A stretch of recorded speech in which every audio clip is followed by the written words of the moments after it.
Halo viewers, bareng Ed Clipper lagi di sini. Untuk kali ini, Ed Clipper akan ngasih klip dan review sebuah film berjudul Goodbye Mr. Cool.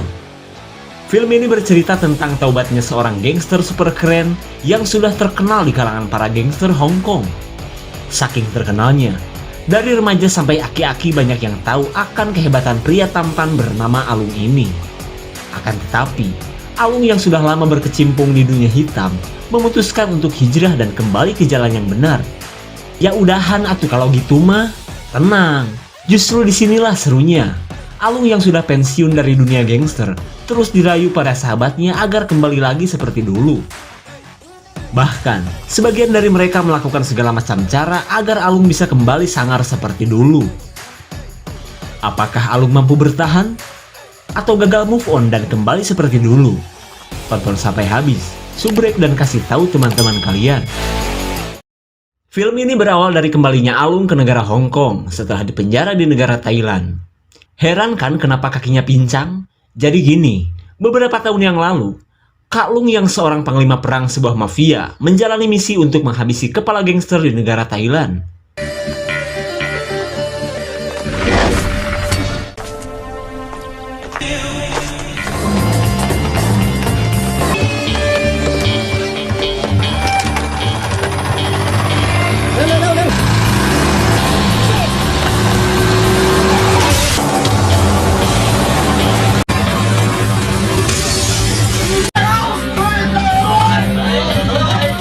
Aduh, ternyata target Alung adalah seorang juragan bajai di daerah ini.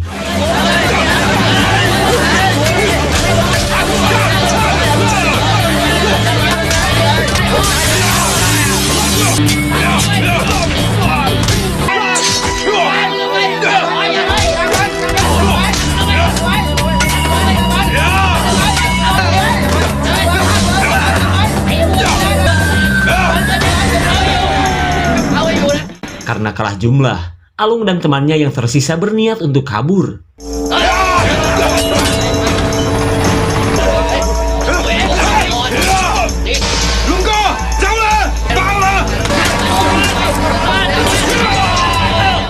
Saat semuanya sudah tewas, Alung yang kakinya tertusuk pun berhasil kabur.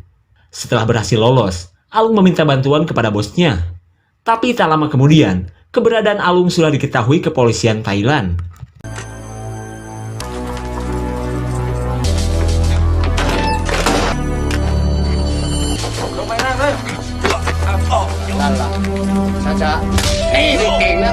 Akhirnya, Alung pun tertangkap dan divonis 6 tahun penjara. Dan kini, Alung yang seperti habis merantau tiba di sebuah kafe milik temannya yang seorang mantan gangster.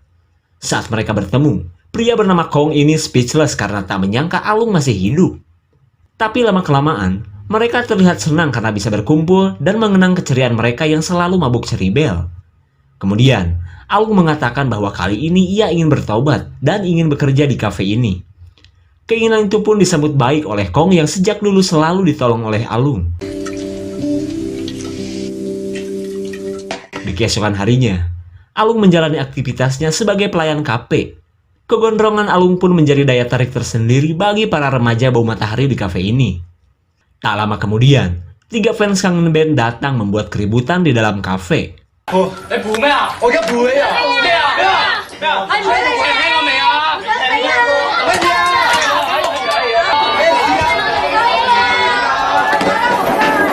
Tanpa diduga, mantan bawahan Alung datang dengan segambreng pasukan. Si ketua geng ini pun tak menyangka akhirnya ia bertemu dengan pemimpinnya. Kemudian, ia mengajak Alung untuk kembali bekerja di si bos besar. Akan tetapi, Alung menolak karena ia sudah bertaubat dan lebih memilih untuk menjadi seorang pelayan kafe saja. Karena memaksa Alung sama saja dengan musik macan, pria ini pun pergi sambil mengusir para makhluk gak jelas ini. Setelah beberapa saat, kelompok lain pun datang dan membujuk Alung untuk kembali memimpin mereka. Tapi tetap saja, Alung lebih memilih untuk fokus berkarir sebagai pelayan seperti ece-ece saja. Ketika hampir tengah malam, pimpinan geng Elektron kesal karena tidak sempat nongkrong di dalam kafe. Tapi karena ketampanan Alung yang mirip Ekin Cheng, wanita bernama Li ini pun memberikan kuntung rokok. Kali aja jadi pelet. Setelah kafe tutup, Alung iseng meracik seblak yang begitu populer di tanah Jawa.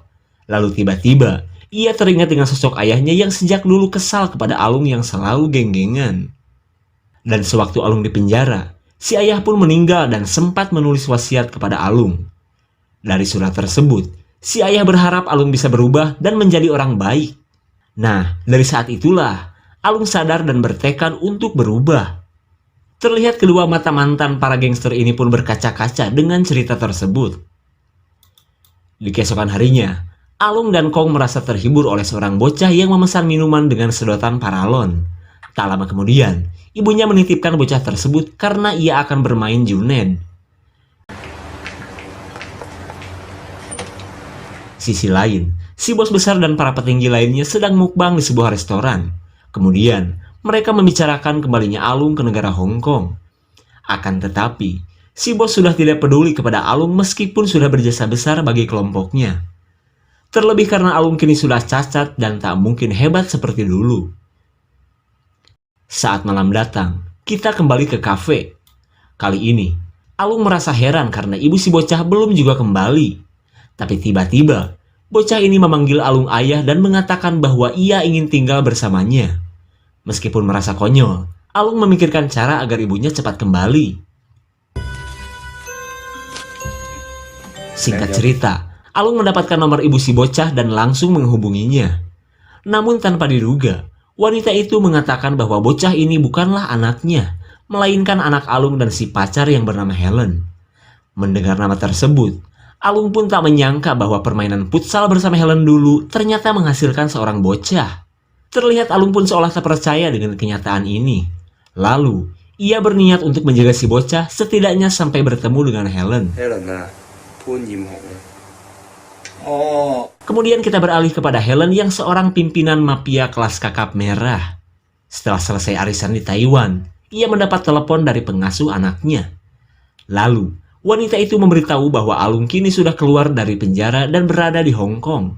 Setelah mengetahui alamatnya, Helen berniat untuk segera menuju Hong Kong. Singkat cerita, Helen tiba di Hong Kong dan mendapat sambutan dari pacarnya yang bernama Prince. Namun karena masih mual akibat perjalanan, Helen memilih untuk langsung tidur. Sesaat sebelum baca doa tidur, Helen teringat ketika Alung akan pergi ke Thailand. Di mana pada saat itu, Helen yang masih burik sangat berharap akan diajak Alung ke Thailand. Melihat Helen yang begitu ngotot, Alung menyuruh Helen untuk segera mandi.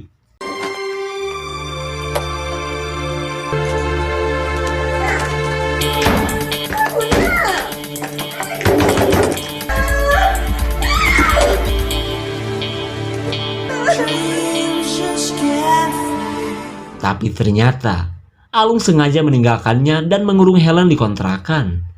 Helen yang pada saat itu tidak sadar sedang hamil, cuma melongo melihat pacarnya pergi. Kembali ke kafe. Kali ini, Alung kedatangan kelompok preman yang meminta uang keamanan. Melihat kelakuan para preman ini, Alung dan Kong teringat akan kelakuan mereka dulu.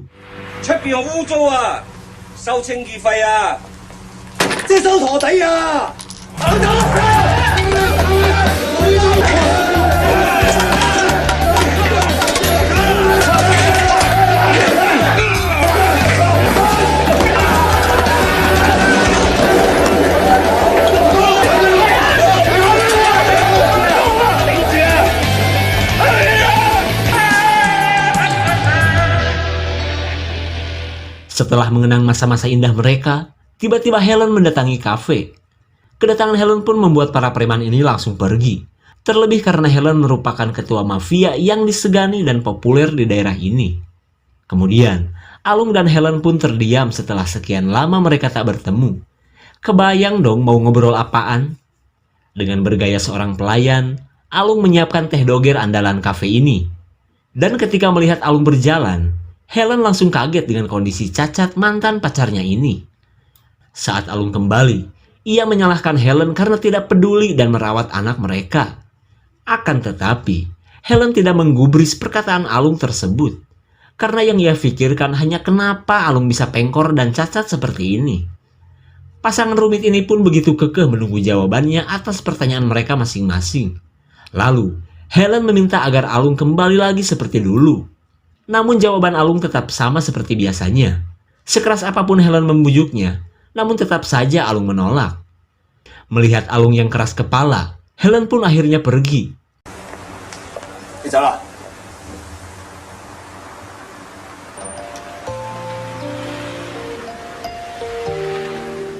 过着其实一样，落雁是树的，温柔的誓言和幸福冰冷的姿态。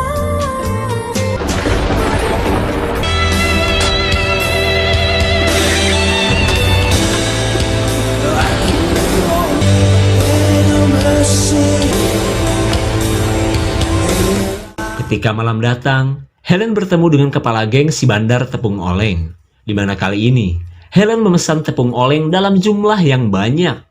Kemudian, Helen menceritakan tentang keberadaan Alung yang sudah berada di Hong Kong. Terlihat pria bernama Han ini pun kesal dengan keberadaan saingannya itu. Helen pun mengatakan bahwa ia akan terus berusaha agar Alung kembali bersamanya. Di keesokan harinya, Alung mendapat kabar bahwa anaknya baku hantam. Mendengar kabar tersebut, Alung pun langsung mendatangi SD Impress. Sesampainya di sekolahan, ternyata si ketua geng Elektun adalah guru dari anaknya. Terlihat mereka pun sama-sama tak menyangka akan kenyataan ini. Lalu, Alung meminta si guru yang bernama Lee untuk jangan memberikannya catatan buruk kepada riwayat anaknya. Tapi karena Lee menolak, Alung mengancam dengan rekaman video ketika Lee merokok di muka umum. Apalagi rokoknya ketengan dan jarcok pula. Daripada kena semprot bukepsek, Lee akhirnya menuruti permintaan si papa tampan Alung. Setelah mereka sepakat, Alung dan anaknya pun pergi. Kemudian, mereka pun semakin akrab dan terlihat layaknya ayah dan anak pada umumnya.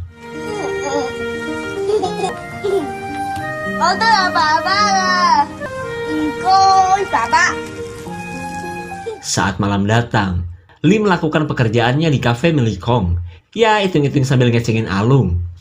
Tapi tak lama kemudian, teman-teman Lee datang dan mengajaknya mabuk di hajatan Ciyeyen. Namun karena Lee mengidolakan Alung, ia pun memilih untuk bertaubat dari kebiasaan buruknya itu. Mendengar perkataan tersebut, para anak muda ini pun kecewa. Ketika ada kesempatan, seorang dari mereka memasukkan pil oleng ke dalam minuman Lee.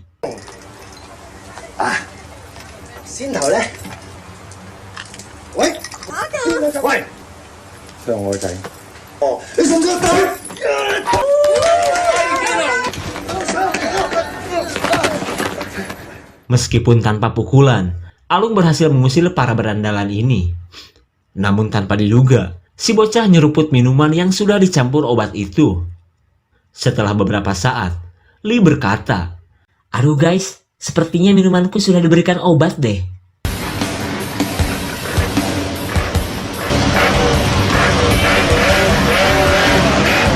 Ketika si bocah gudak-gideg, para berandalan tadi membawa segambreng pasukan.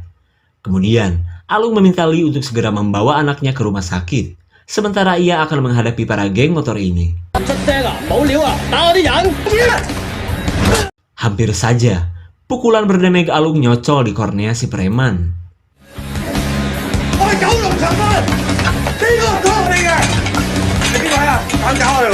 Saat semua geng Alung berdatangan, para gangster Hong Kong pun mengetahui dan menyangka Alung sudah garang seperti dulu. Terlihat Helen pun senang dengan pemberitaan ini, terlebih karena ia merasa akan bisa bersama Alung lagi seperti dulu. Melihat geng Alung yang begitu besar, komplotan geng receh ini pun kabur. Tapi bagi Alung, kejadian ini tidak akan merubah pendiriannya yang ingin berhenti menjadi seorang gangster.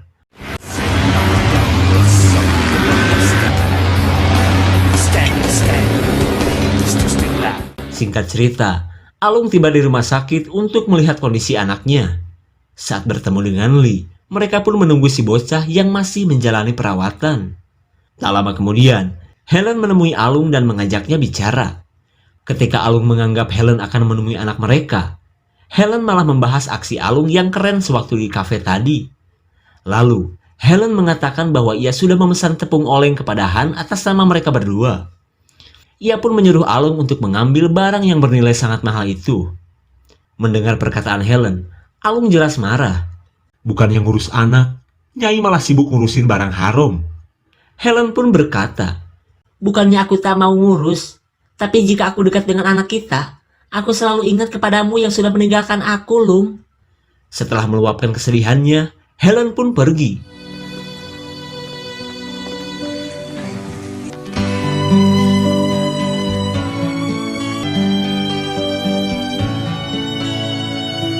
Di keesokan harinya, Helen berniat untuk menemui Han.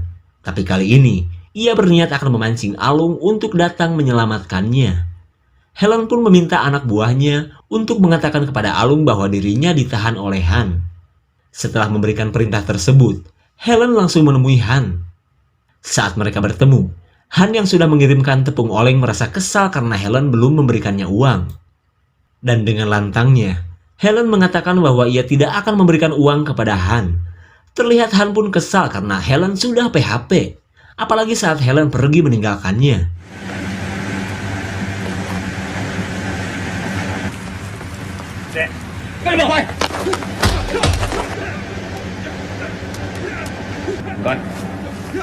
Akhirnya, Helen pun ditahan di tempat Han. Dan untuk saat ini, rencana Helen berjalan lancar. Di sisi lain, anak buah Helen melakukan tugasnya. Akan tetapi, ia menceritakan tentang akal bulus Helen yang sengaja bikin masalah. Karena sudah muak dengan perilaku Helen, Alung akhirnya menemui Prince, sang pacar dari Helen.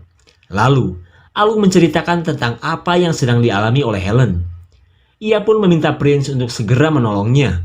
Terlebih karena Alung merasa Prince adalah laki-laki yang pas untuk mendampingi wanita gangster itu. Setelah pembicaraan singkatnya, Alung pun pergi. Singkat cerita, Prince menemui Han. Lalu, ia menyebutkan niatnya yang akan menjemput Helen. Kemudian, ia memberikan cek sebagai bayaran untuk tepung oleng yang diterima oleh Helen. Setelah deal-dealan, Han pun mengantar Prince kepada tawanannya.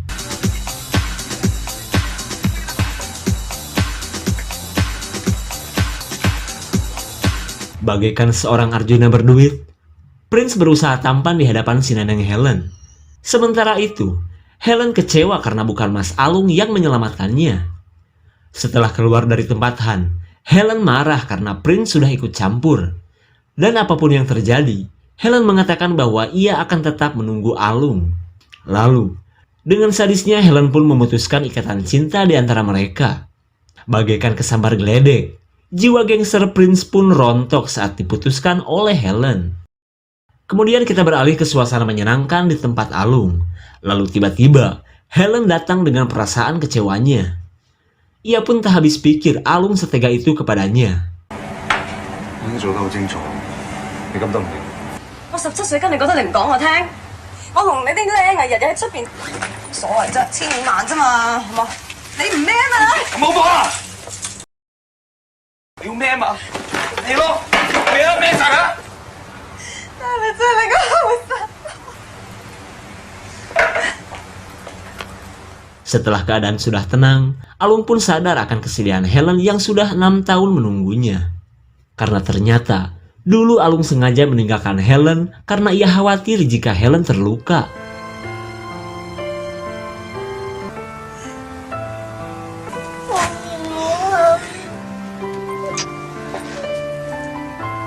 Akhirnya, keluarga yang tak pernah ijab kabul ini pun sudah sama-sama sadar dan saling mengerti. Di keesokan harinya, Helen merasakan sensasinya ngurus anak yang akan pergi ke sekolah. Sementara itu, si Jabrig Alung menyiapkan sarapan untuk mantan pacar dan anaknya itu.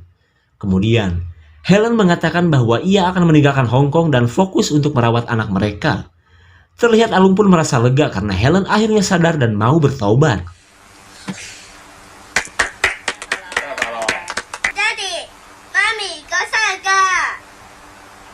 Di tengah kebahagiaan mereka, kita melihat Prince yang galau parah. Ketika sedang sibuk manyun, ia dihubungi oleh Han yang berniat untuk mengadu domba. Kemudian, Han meledek Prince yang sudah dibuang Helen bagaikan sampah. Ia pun mengatakan bahwa semalam Helen tidur di tempat Alung. Merasa sudah terhina, Prince menyuruh Han untuk datang ke loteng kantornya malam ini. Beberapa jam berlalu, kita melihat Helen yang akan menjemput anaknya di sekolah.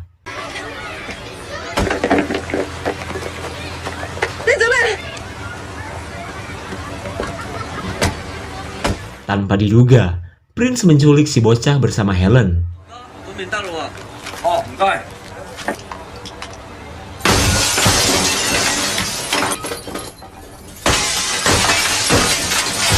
Tanpa diduga, anak buah Prince melakukan teror di tempat Alung.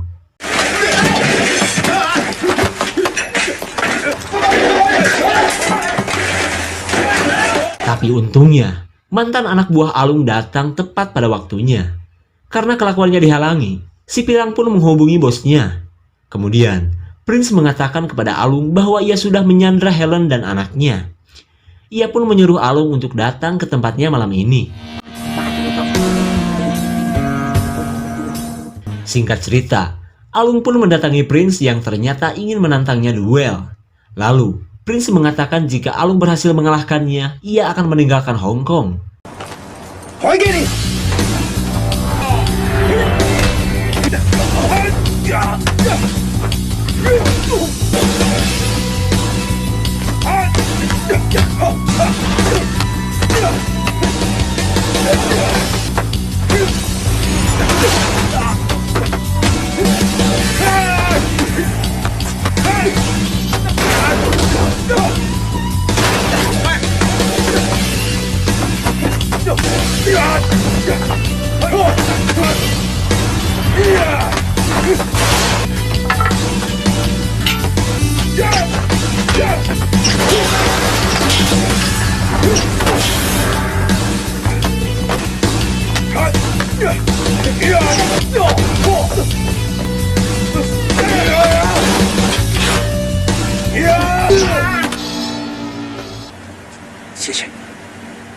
Akhirnya, Alung mampu mengalahkan Prince meskipun kakinya pincang. Karena Prince sudah mengakui kekalahannya, ia pun melepaskan Helen bersama si bocil. Dan dari saat ini, Prince akan memenuhi janjinya untuk pergi meninggalkan Hong Kong. 長兄弟，好好學佢啦。 Hampir saja, Alung disambit belati pramuka oleh seorang pemuda. Rupanya, pemuda ini berdalih ingin menuntut balas atas perbuatan Alung ketika masih menjadi seorang gangster.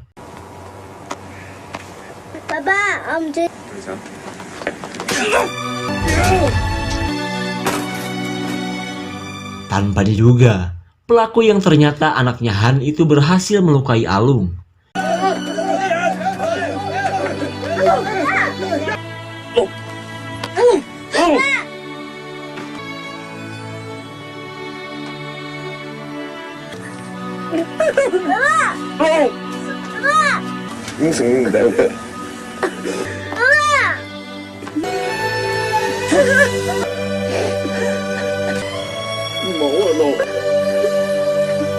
Akhirnya, si mantan gangster ini pun tewas oleh rencana Han yang benci akan kehadiran Alung.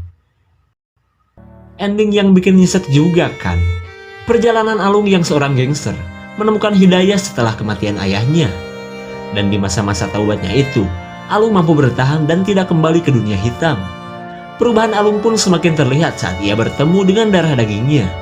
Akan tetapi, masa lalu Alung yang kelam terus membayanginya, hingga ia pun sulit untuk terhindar dari kekerasan khas gangster. Dan di akhir film, nasib tragis pun dialami Alung yang baru beberapa detik merasakan kebahagiaan. Dari kasus Alung, mungkin kita bisa mengambil hikmah. Taubatnya Alung akan lebih sempurna jika ia hijrah ke tempat yang lebih baik. Jika saja Alung tidak kembali ke Hong Kong, mungkin kisah tragis ini tidak akan terjadi. Tapi jika Alung pergi ke Zimbabwe, mungkin saat ini ia sedang mengambil air pakai kompan. Segitu saja untuk klip dan review kali ini. Tonton video Endclipper lainnya ya. Terima kasih dan sampai jumpa.